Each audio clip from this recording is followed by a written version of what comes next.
ನಾನು ಪ್ರೊಡ್ಯೂಸರ್ ಆಗಿ ಬಂದಿದ್ದು ಸರ್ಕಾರಿ ಹಿರಿಯ ಪ್ರಾಥಮಿಕ ಶಾಲೆ ಕಾಸರಗೋಡು ಈ ಚಿತ್ರದಿಂದ. ಅದಕ್ಕೆ ಕಾರಣ Rishabh Shettar first of all ನಾನು ಥ್ಯಾಂಕ್ಸ್ ಹೇಳ್ತೀನಿ ಅವರಿಗೆ. ನಾನು ಆ ಸಿನಿಮಾ ಮಾಡ್ಲಿಕ್ಕೆ ಬಂದಾಗ ನನಗೆ ಸಿನಿಮಾ ಅಂದರೆ ಏನೂ ಗೊತ್ತಿಲ್ಲ. ಸಿನಿಮಾದಲ್ಲಿ ಇವತ್ತು ಯಾವುದೋ ಪೇಪರಲ್ಲಿ ಬಂದರೆ ಸಿನಿಮಾ ಇವತ್ತು ಕಲೆಕ್ಷನ್ ಆಯ್ತಂತೆ ಒಂದು 25 ಕೋಟಿ ಅಂತಂದರೆ ಅಲ್ಲ 10 ಕೋಟಿ ಅಂತಂದರೆ 10 ನಮಗೆ ಬರ್ತದೆ ಅಂತ ನನ್ನ ಅಂದಾಜು. ಅದು ನನಗೆ ಗೊತ್ತು. ಮತ್ತು ಥಿಯೇಟ್ರ್ ಅವ್ರಿಗೆ 50% 70% ಹೋಗಿ ಮತ್ತೆಲ್ಲ ಕಟ್ಟಾಗಿ ಬರೋತ್ತಿಗೆ ಬರುವಾಗ ಬರೋದು ಇಷ್ಟು ಅಂತ ನಂಗೆ ಮತ್ತೆ ಗೊತ್ತಾಗಿದ್ದು. ನನಗೆ ಅದನ್ನು ಪೂರ್ತಿ ಅರ್ಥ ಮಾಡಿಸಿದ್ದು ನನಗೆ ರಾಜ್ಬೀರ್ ಶೆಟ್ಟರು. ಅದಕ್ಕೆ ನಾನು ಫಸ್ಟ್ ಥ್ಯಾಂಕ್ಸ್ ಹೇಳ್ತೀನಿ ಅವರಿಗೆ. ನಾನು ಸರ್ಕಾರಿ ಮಾಡಿದಾಗ ನಂತರ ಗರುಡ ಗಮನಕ್ಕೆ ರಾಜ್ ಶೆಟ್ಟರು ನನ್ನ ಕರ್ಕೊಂಡು ಬಂದಾಗ ನಾನೆಲ್ಲೂ ಪ್ರೊಡಕ್ಷನ್ನಲ್ಲಿ ನಾನು ಇನ್ವಾಲ್ವ್ ಆಗಿರಲಿಲ್ಲ. ಋಷಭಿಗೂ ಗೊತ್ತು, ರಾಜಿಗೂ ಗೊತ್ತು, ನಾನು ಅಷ್ಟು ದುಡ್ಡು ಕಳಿಸೋದು ಎಷ್ಟು ದುಡ್ಡು ಬೇಕಷ್ಟೇ ಮುಗೀತು. ಅದರ ಬಿಟ್ಟರೆ ಸಿನಿಮಾ ನನಗೆ ಗೊತ್ತಿಲ್ಲ. ನಮ್ಮದೇ ವ್ಯವಹಾರಗಳಲ್ಲಿ ನಾನು ಮುಳುಗಿದ್ದೆ. ಕೋವಿಡ್ ಆದ ನಂತರ ಸಿನಿಮಾಕ್ಕೆ ಸೀರಿಯಸ್ ಆಗಿ ಬರಬೇಕು ಅಂತ ಕರ್ಕೊಬಂದವರು ರಾಜ್ಬೀರ್ ಶೆಟ್ಟರು. ಆ್ಯಕ್ಚುಲಿ ನಾನು ಗೊತ್ತಿರಲಿ, ನಾನು ಟೋಬಿಯಲ್ಲಿ ಪ್ರೊಡ್ಯೂಸರ್ ಆಗಿ ನಾನು ಇರಲಿಲ್ಲ. ಸೊ ನಾನು ಯಾವುದೋ ಕನ್ಸ್ಟ್ರಕ್ಷನ್ ಮಾಡೋಣ ಬ್ರಹ್ಮಾವರಕ್ಕೆ ಅಂತ ಹೊರಟಿದ್ದೆ. ಈ ಹೋಟೆಲ್ ಇಂಡಸ್ಟ್ರಿ ಬೇಡಪ್ಪ, ನನಗೆ ಯಾವುದೋ ಕನ್ಸ್ಟ್ರಕ್ಷನ್ ಮಾಡಿರೋಣ ಅಂತ. ಸೊ ಅದಕ್ಕೆ ನನ್ನನ್ನು ಮತ್ತೆ ಕನ್ಸ್ಟ್ರಕ್ಷನ್ ಎಲ್ಲ ಮಾಡಬೇಡಿ, ಬನ್ನಿ ಸಿನಿಮಾ ಮಾಡೋಣ ಅಂತ ಟೋಬಿಯಲ್ಲಿ ಪ್ರೊಡ್ಯೂಸ್ ಮಾಡಿದವರು ರಾಜ್ಬೀರ್ ಶೆಟ್ಟರು. ನಾನು first of all entire Raj ಶೆಟ್ಟರು ಮತ್ತು ಎಂಟೈರ್ ಟೀಮ್ ನಾನು ಯಾವತ್ತೂ ಹೇಳ್ತೀನಿ, ಈ ರೈಟರ್ ಬುದ್ಧ ತಂಡ ಇದೆಯಲ್ಲ, ಇದೊಂದು ಯೂನಿವರ್ಸಿಟಿ ರಾಜ್ಯದ. ಸೊ ಇಲ್ಲಿ ತುಂಬ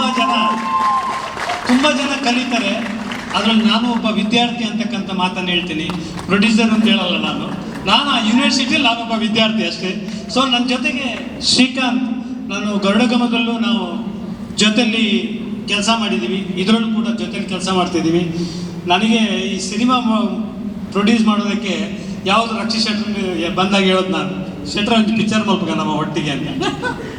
ರಕ್ಷಿತ್ ಶೆಟ್ಟರ್ದು ಬಜೆಟ್ ನೋಡಿ ನಾನು ಎದುರುದು, ಸಿನಿಮಾ ಬೇಡ, ನಾನು ಅವ್ರ ಜೊತೆ ಅವರು ದೊಡ್ಡ ಬಜೆಟ್ನ ನಿರ್ಮಾಪಕರು.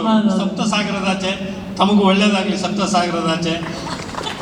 ಈ ಟೋಬಿ ಅಂತಕ್ಕಂಥ ಸಿನಿಮಾ ನಾವೇನೇ ಮಾಡಿರೋದು ಇದಕ್ಕೆ ಕಾರಣ ಆ 48-50 ದಿನ ಏನು ಶ್ರಮ ವಹಿಸಿ ಒಬ್ಬ ಲೈಟ್ ಬಾಯಿಂದ ಹಿಡಿದು ನಮ್ಮ ಇಡೀ ತಂಡ. ಅದರಲ್ಲಿ ಪ್ರಮುಖವಾಗಿ ಬಾಸಿಲ್ ಇರ್ಬೋದು, ಶಾಮಿಲ್ ಬಂಗೇರ ಇರ್ಬೋದು, ಅರ್ಪಿತ್ ಇರ್ಬೋದು, ಬೀನು, ಸೊ ರೋಹಿತ್, ತುಂಬ ಜನ, ನಾನು ಒಬ್ಬೊಬ್ಬರ ಹೆಸರು ಹೇಳ್ತಾ ಹೋದರೆ ಅವರೆಲ್ಲ ಡೆಡಿಕೇಶನ್ ಇದೆಯಲ್ಲ, ಅದು ನನಗೆ ಈ ಸಿನಿಮಾದಲ್ಲಿ ಗೊತ್ತಾಯಿತು. ಸಿನಿಮಾ ಅಂದರೆ ಪ್ರತಿಯೊಬ್ಬರು ಕೂಡ ಚಿಕ್ಕ ವಿಷಯಗಳು ಕೂಡ ತುಂಬ ಇಂಪಾರ್ಟೆಂಟ್ ಆಗ್ತದೆ, ಪ್ರೊಡ್ಯೂಸರ್ ಅಲ್ಲ.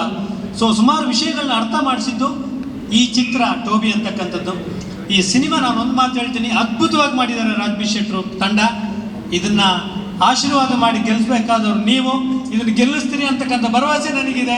ಗೆಲ್ಲಿಸಿ ಅಂತಕ್ಕಂಥ ಮಾತನ್ನು ಹೇಳ್ತಾ ಮತ್ತೊಮ್ಮೆ ಎಲ್ಲರಿಗೂ ನಾನು ನನ್ನ ಹೃತ್ಪೂರ್ವಕವಾದ ನಮಸ್ತೆಗಳನ್ನು ತಿಳಿಸಿ ನನ್ನ ಮಾತು ಮುಗಿಸ್ತೇನೆ. ನಮಸ್ಕಾರ.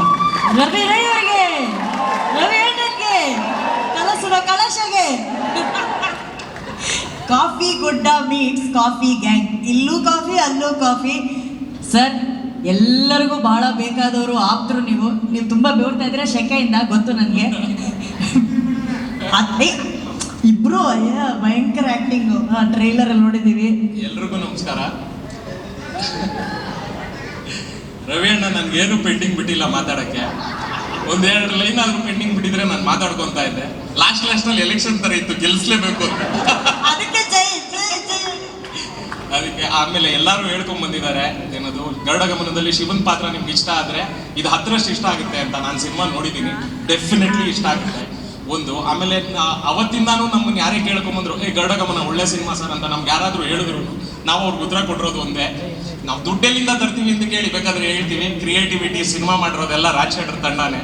ನೀವು ನೋಡ್ಬೇಕಾಗಿರೋದು ಸಿನಿಮಾ ಒಂದು ಪ್ಲಸ್ ಆ ಇಡೀ ತಂಡದ ಡೆಡಿಕೇಶನ್ ಇದೆಯಲ್ಲ, ಅದಕ್ಕೆ ಇದೇ ಇಲ್ಲ ಏನದು ಹ್ಯಾಟ್ಸ್ ಆಫ್.